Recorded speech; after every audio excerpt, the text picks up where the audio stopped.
I would also like to draw members' attention to my entry on the Register of Members' Interests. I want to acknowledge the excellent contribution of the member for Elmet and Rothwell and congratulate him on the conclusion he's arrived at.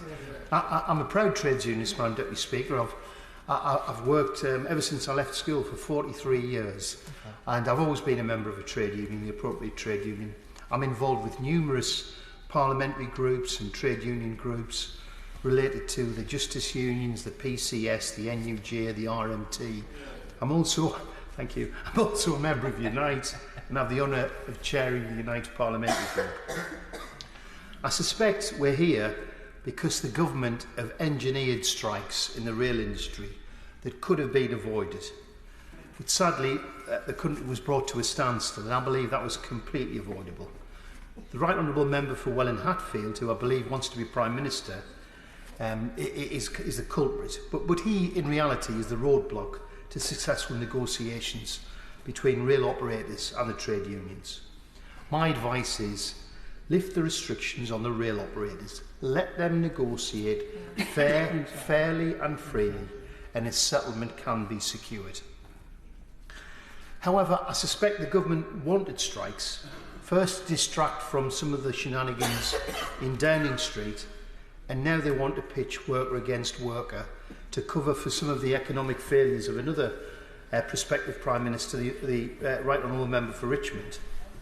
The government want to break strikes and force working people who are organised in trade unions to accept job losses, worse pay, worse pensions and worse terms and conditions. Enough is enough. People who work for a living refuse to be poor. It's not too long ago that members on the government benches were applauding public sector workers for their selfless contribution. Many in the transport sector and the National Health Service gave their lives to provide services and protect us during the pandemic, but memories seem to be short.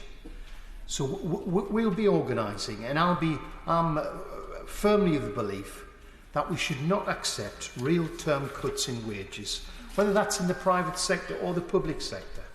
And make no mistake, these statutory instruments come off the back of the recent RMT rail strikes, and the government aim to sow political division.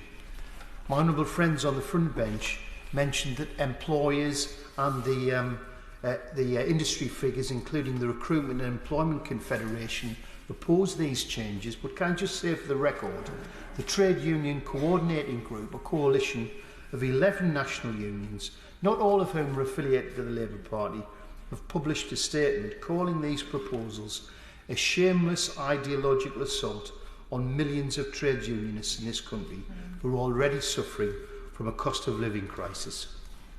The government's plan is unworkable, but that's not the purpose of the legislation. These SIs have not been designed to be workable. They've been designed to undermine strikes. Irrespective of the damage they're going to do to working people, to their living standards, to the economy and businesses in the meantime, the government want untrained agency staff to take over safety critical infrastructure as a means of breaking strikes. The public must be warned that if the government cut corners to break strikes, safety standards will be compromised. The Minister, in her opening remarks, although she wouldn't take my intervention, said that this wouldn't affect the public in terms of safety, but it's not too many months ago we saw how P&O ferries replaced over 900 seafarers with agency crew, leading to the most appalling safety failures.